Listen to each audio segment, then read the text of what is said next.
யாக்கோபு வெறும் கோலும் கையுமா போறான். அவன் சொல்றான், நான் வெறும் கோலும் கையுமா இந்த யோர்தானை விட்டு போனேன். நல்லா கவனிங்க தேவ பிள்ளைகளே.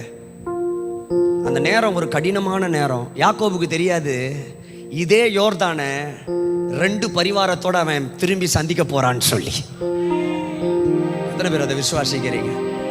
ஒன்று சொல்லட்டுமா, இன்னைக்கு உன் கையில் இருக்கிறது வெறும் கோல் மட்டும்தான் இருக்கும்.